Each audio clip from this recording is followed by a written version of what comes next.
Bonjour à tous et bienvenue chez les Darons de l'immobilier. Miguel, aujourd'hui on va traiter d'une question que beaucoup de gens encore se posent. Euh, Qu'est-ce qu'un agent immobilier? Parce que on a des idées reçues, Mm. on a plein de gens qui à la télé ont montré ce que c'était que l'agent immobilier sans donner de nom. Mm. Mais voilà, pour toi, c'est quoi un agent immobilier? C'est quoi ce métier? Alors moi déjà je trouve que l'agent immobilier a reçu une image qui s'est un peu démocratisée depuis quelques années, Mhm. justement grâce à la télé. On est un peu sorti des clichés, costume noir, cravate, un peu mode corbeau on va dire, ou vautour. Donc on est passé au costume gris, c'est ça? Exactement, Voilà. raccord Ok. avec les cheveux. Ça permet justement d'être un peu plus détendu dans l'approche, en tout cas dans la façon de fonctionner au quotidien, ce qui est pas plus mal. Euh, Moi je sais par exemple dans mon cas où au départ les gens étaient surpris que j'étais agent immobilier, donc c'est pas forcément un défaut on va dire. Euh, Aujourd'hui, être agent immobilier, alors oui il y a quand même des tendances et des choses qui ressortent. Déjà, c'est être intermédiaire entre un vendeur et un acheteur. Déjà, ça, c'est la base pour moi de la définition d'un agent immobilier. Son rôle, c'est aussi d'apporter une plus-value dans cette histoire-là. Soit sécuriser la vente, soit avoir la confiance du propriétaire et de l'acheteur. Donc, c'est un Alors, intermédiaire, comme beaucoup d'autres métiers, donc commercial, un intermédiaire commercial, on va dire. si on pouvait résumer en une phrase, c'est justement de l'intermédiation entre un vendeur et un acquéreur. Ok, en Pour une phrase. schématiser, ouais. Si t'es d'accord. Et toi, tu donnerais quoi comme Alors, ok, définition? oui, pour moi, c'est beaucoup de choses. Bien évidemment, c'est celui qui va permettre la réalisation d'un projet entre quelqu'un qui veut acheter un bien et celui qui veut le vendre. Donc, c'est l'intermédiation entre deux projets qui ont des objectifs communs, mais qui ont besoin d'outils, qui ont besoin de nous pour pouvoir faire en sorte de se rapprocher. Voilà, ça c'est en ma phrase. Mm. Mais si tu es d'accord, je te propose qu'on creuse un peu plus la question. Mm. Alors ça va peut-être, Mm. je pense, donner lieu à peut-être plusieurs vidéos. Mm. J'en profite pour vous proposer, vous inviter à vous abonner, à liker la vidéo, à la partager, à vous abonner pour pouvoir avoir les autres vidéos par la suite.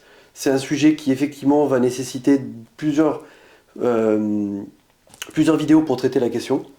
Je suis d'accord avec toi que c'est un intermédiaire entre deux projets qui sont les mêmes, sauf qu'à un moment, les attentes sont quelque part distantes et pas du tout les mêmes. Dans le sens où un vendeur va vouloir vendre le plus cher possible, et un acheteur va vouloir acheter le moins cher possible. Donc son rôle, c'est mettre de l'huile au milieu de tout ça pour que tout passe bien auprès du vendeur et que tout passe bien auprès de l'acheteur. Donc effectivement, ils ont un projet commun, mais ils ont un objectif, entre guillemets, qui est un peu différent. Donc là, on parle de négociation, là, principalement. C'est là où on rentre dans la notion de négociateur immobilier. Ok. Au-delà du terme agent immobilier, c'est aussi négociateur immobilier. Donc si on creuse un peu plus sur la partie Hum, négociation, hum, euh, on comprend bien qu'on a un vendeur qui veut vendre le plus cher possible et un hum, acheteur qui veut acheter le moins cher possible. bien sûr.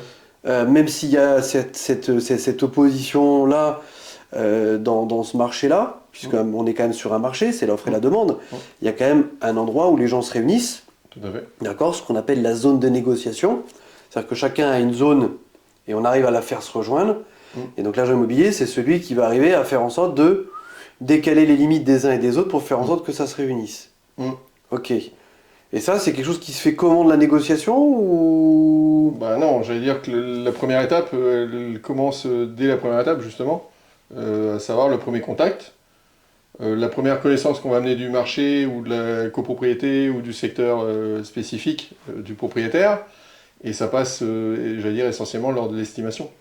La phase de l'estimation, elle est un peu sous-estimée, justement, j'allais dire, en France, et c'est une donnée qui est hyper importante, qui est primordiale, et qui est sans doute la plus importante dans un projet immobilier. Donc tu veux dire qu'il n'y a pas de négociation sans qu'il y ait déjà une entrée en matière ou en tout cas qu'on discute du prix dès l'estimation même, hein. Alors j'allais dire, il y a des... Oui, on va discuter quelque part du prix, mais on va surtout gagner la confiance du propriétaire pour qu'on puisse l'orienter au mieux du marché. L'idée, c'est pas lui faire baisser son prix absolument pour en tirer le plus de commissions ou quoi aux caisses. L'idée, c'est de l'amener sur un palier raisonnable. En fonction des qualités et des défauts du bien, on sait à peu près qu'il y a une zone sur laquelle ça va être très difficile de sortir pour un acheteur, parce que ça ne correspond pas au marché. Donc déjà, c'est de le faire entrer dans cette zone-là. Après, en fonction des qualités et du défaut, on est plus ou moins dans le fourchette haute, fourchette moyenne ou fourchette basse, du quartier ou de la zone spécifique. Mais le premier travail, c'est déjà qu'il gagne notre confiance en tant qu'agent immobilier pour dire, voilà dans quelle zone on peut se situer. Ok, bon, ça c'est la partie estimation. Je pense que ça vaudrait bien qu'on fasse une vidéo spécifique justement sur comment faire l'estimation. L'estimation, c'est... Parce que c'est vrai que pour moi, la première partie qui est l'estimation, comme on dit, c'est la partie la plus importante, c'est la partie préparative en fait de tout ce qui va se passer par la suite et de la négociation. Si tout est bien préparé en amont et que la stratégie quelque part de prix, on parle de stratégie de prix, est définie dès le départ, on sait où on va. C'est là qu'on a les meilleures réalisations. On en reparlera. Chose très importante parce qu'il y a une stratégie en termes de temps, de placement de prix, de période, etc., etc. Et en fait, c'est beaucoup plus technique qu'on pourrait le penser. C'est pas juste regarder, tiens, ça se vend à tel prix. Non, il y a des objectifs à tenir. Il y a un certain nombre de caractéristiques. Je pense que ça pourrait faire l'objet d'une vidéo spécifique. Voire même plusieurs, parce que c'est tellement important. Ouais. Je reviens sur la négociation. Oui. Pour moi dire un peu ce que je pense du métier d'agent immobilier. C'est que la négociation, la partie négociation, c'est que le moment où on a eu un acheteur qui visite un appartement ou une maison et qui dit tiens, ce bien-là il m'intéresse, je me sens y vivre, je fais une proposition. Nous évidemment on a le bien qui est à vendre. J'allais dire que c'est la partie la plus excitante de notre métier. C'est la partie qui a le plus d'adrénaline, qui fournit plus d'adrénaline, d'excitation. C'est la partie la plus compliquée parce qu'on a tendance en plus à écouter ses émotions. Et là, on perd tous les repères. Et c'est là que l'agent immobilier, un professionnel aguerri, apporte justement la compétence, la structure et la stratégie de négociation. L'agent immobilier, c'est ce qu'on voit dans les médias, c'est ce qu'on imagine, c'est la partie négociation. Mais en fait, je ne sais pas si tu es d'accord avec moi, mais en fait, ça, c'est qu'une petite partie, c'est la phase émergée de l'iceberg. Mais en fait, il y a toute autre chose en dessous, qui est d'ailleurs la partie la plus... ce qui prend le plus de temps, ce qui est le plus de travail. Si on pouvait faire une liste, sans rentrer dans chacun des sujets, mais si on pouvait faire une liste de qu'est-ce qu'un agent immobilier, quelles sont les différentes tâches qu'il fait, c'est quoi la journée d'un agent immobilier en quelques termes? Alors déjà, ce qui est bien, je pense, dans ce métier, c'est que chaque journée est différente. On doit s'adapter aussi en fonction des urgences, des priorités, des choses qui ne sont pas forcément prévues. Donc on est sur un métier qui est très variable, on rencontre des gens très variés aussi. C'est ça qui en fait toute la force et toute la richesse. On va dire qu'il y a certaines tâches qu'il faut effectivement faire dans la semaine ou dans la journée. La première, c'est de sortir dehors, tout simplement, parce que le client ne va pas venir tout seul en disant « Tiens, je vais donner un mandat à Monsieur Tartampion parce que j'ai envie de donner un mandat à Monsieur Tartampion. » Donc, je suis complètement d'accord là-dessus. Un vrai chemin de démarchage, entre guillemets, ou de se faire connaître, en tout cas. Ouais, ça c'est vrai que j'en vois beaucoup, des confrères ou des concurrents qui oublient une chose, c'est qu'en fait notre business à nous, il se fait en dehors de l'agence, clairement. C'est 80% du business vient de ce qui se passe à l'extérieur. Pourquoi? Parce que nos clients, ils sont où à l'extérieur? Alors il y a différentes démarches. Le fait de sortir, on parle de prospection, je pense qu'on y reviendra, mais la prospection, c'est pas que aller taper aux portes, etc. Il y a tout un tas de prospection qui est faisable aujourd'hui, encore plus avec le digital, avec autre chose. Mais effectivement, c'est d'aller rencontrer les clients. Selon moi, il y a une partie que doit faire l'agence. Il y a une image que doit développer l'agence, qui est quelque part le rôle de toute l'équipe qui co-construit cette image, et le patron d'agence qui met en place des outils, des stratégies digitales, réseau, etc., pour justement avoir la visibilité qu'il faut et rassurer le client avec des bonnes notes, avec des avis clients, avec une visibilité sur le nombre de ventes, une emprise sur le secteur en fait. Une agence qui travaille bien va avoir une emprise sur son secteur, et moi je sais par exemple que quand je vois une vitrine d'une agence, je sais si l'agence travaille bien ou pas. Si une agence a des biens à droite à gauche... Donc en fait, tu es capable de dire si c'est un bon ou un mauvais agent immobilier. Mais au fond, quelle différence y a-t-il entre le bon et le mauvais chasseur? Le mauvais chasseur, bon bah c'est le gars qui a un fusil, il voit un truc qui bouge, il tire. Ouais, bien sûr. Il tire. Et le bon chasseur? Bah, Oh, le bon chasseur, c'est un gars, bon bah il a un fusil, il voit un truc qui bouge, il tire, mais... Donc pour revenir sur les tâches à faire, donc il y a effectivement sortir, mettre le nez dehors, rencontrer des gens, trouver des relais. À savoir qu'aujourd'hui, la chance qu'on a en tant qu'agent immobilier, c'est de ne pas travailler tout seul. On peut se dire, je vais faire travailler des gens, des apporteurs d'affaires, des gardiens, des gens dans les immeubles, des propriétaires. Alors c'est super important ce que tu dis. Bien Donc sûr. pour bien lister, donc qui on va chercher quand on va à l'extérieur, parce que ça peut intéresser les gens qui nous regardent. Agent immobilier ou qui démarre dans le métier, c'est qui doit toucher, qui doit rencontrer en fait. On doit trouver des gens qui nous donnent des informations ou qui vont nous recommander. Alors c'est qui? Bah, c'est ce que j'ai listé, les gardiens. Donc il faut avoir, entre guillemets, les gardiens dans la poche, dans le sens où il faut créer une relation de confiance avec eux rapidement. Ok. Pour ça, il y a des techniques, on en reparlera. Il y a des apporteurs d'affaires qui peuvent être des commerçants. Ouais.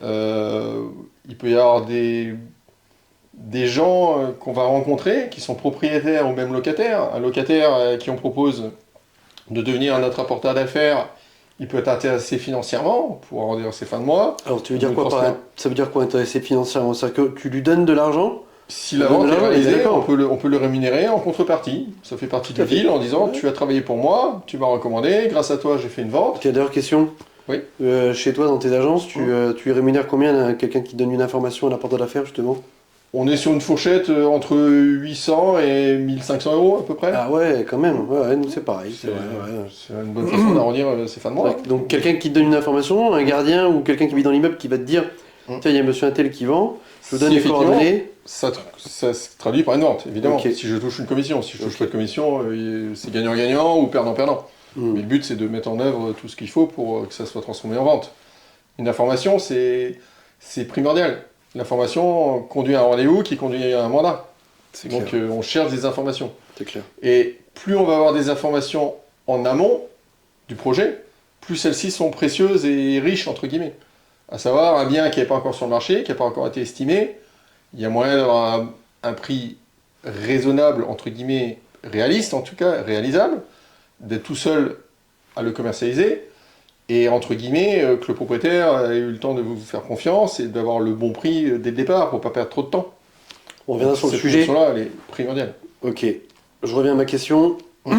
Gardien, Oui. commerçant, Oui. propriétaire ou locataire, donc des gens qui habitent. Oui. Il peut aussi y avoir des gens qui n'habitent pas forcément le quartier, mais qui ont écho avec, par l'endroit où ils sont, de gens qui ont des projets ou pas. Ouais, bon, moi par exemple, c'est ce que j'appelle un peu les, les anciens du quartier. On a toujours dans des immeubles des personnes qui sont là depuis très très longtemps, qui connaissent tout le monde, qui ont tendance à beaucoup parler. À l'époque, on appelait ça des commères. Ouais, c'est vrai. Et qui voilà, surveillent un petit peu l'immeuble, qui vont savoir voir les mouvements, etc. Tout à fait. Il y a des... Alors moi j'y vais pas, je suis très peu allé dans ma vie, mais je sais qu'il y a des agents immobiliers qui traînent des fois dans des bars, parce qu'il y a des gens qui discutent, qui connaissent plein de choses, et qui se font un plaisir de savoir tout ce qui se passe dans le quartier. T'as pas eu un passé de pilier de bar, toi, Non, d'alcoolique? C'était pas moi. D'accord, ok, ce qui paraît que beaucoup d'agents immobiliers passent par cette Il y en a phase-là. beaucoup qui finissent mal, Ouais, et ça c'est c'est un autre clair. débat. Ok. Mais Question, faut-il boire pour être agent immobilier alors? pas forcément. Ok, d'accord. Moi j'ai réussi à ne pas boire, Ok, malgré des gens qui m'ont sollicité L'influence, fortement ouais. pour boire. d'accord. Voilà. On donnera pas de nom. Hein. Donc quoi d'autre? Ouais, donc 4 personnes en fait, hein, Mm. pour résumer. 4 profils. Gardien, Oui. commerçants, Mm. les habitants des immeubles, donc locataires Mm. ou propriétaires, Mm. et les gens qui sont là depuis très longtemps, qu'on peut appeler les anciens du quartier, on va les Oui, appeler c'est les vrai. anciens du quartier, ouais. Alors, Oui. j'en mettrai un cinquième. Mm. J'en mettrai un cinquième, je sais pas si lequel tu vois. Il est un peu moins à l'extérieur, Mm. mais c'est un très très bon apport que beaucoup de nos amis, nos confrères agents immobiliers oublient très très souvent. C'est l'acquéreur. Bien sûr. C'est Ah, l'acquéreur, bien sûr. on le néglige trop souvent parce qu'en fait, et c'est vraiment ça, n'oubliez pas, l'acquéreur c'est quelqu'un qui, quand vous le recevez en agence, Mm. visite d'autres appartements, il visite pas que celui qu'on va lui présenter, il en visite d'autres, et c'est très intéressant justement de lui poser les bonnes questions, de s'intéresser à ce qu'il a visité, parce que pour peu l'appartement, on l'a pas dans notre fichier, on l'a pas à la vente, ça peut correspondre à nos acquéreurs, et donc voilà, savoir. C'est notre source effectivement de Exactement. mandat. Et là, je vous invite à vous abonner donc à la chaîne, à vous abonner à notre profil, à liker, à repartager, et voilà, vous abonner parce qu'on fera une vidéo spéciale sur certains tips, et justement, comment est-ce qu'on fait pour obtenir une adresse, ou de savoir où est un appartement qui est à vendre grâce aux acquéreurs. C'est un super truc, parce que là, en une journée, en un samedi à l'agence, si on reçoit pas mal de gens à l'agence, on est capable de trouver 4-5 appartements à la vente qu'on n'a pas en fichier. Voilà, Ouais. et ça c'est de la prospection C'est vrai. comme as. C'est vrai.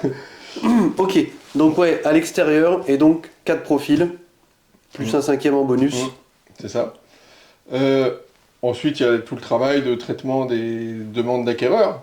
Donc déjà, faire une bonne découverte, ça on en parlera aussi. Savoir qui faut emmener, est-ce qu'ils sont prioritaires, Donc, pas prioritaires. Découverte Faut acquéreur, pour bien expliquer à ceux qui ne connaissent Oui. pas notre métier, c'est des gens qui veulent acheter. Un acquéreur, c'est quelqu'un qui veut acheter et qui vient donc dans notre agence pour nous dire voilà, j'aimerais acheter ou au téléphone, un bien, suite à une annonce. ou au téléphone. Le but, c'est Ok. de poser les bonnes questions pour les catégoriser, entre guillemets, savoir si c'est un client avec qui on va pouvoir faire une vente ou pas.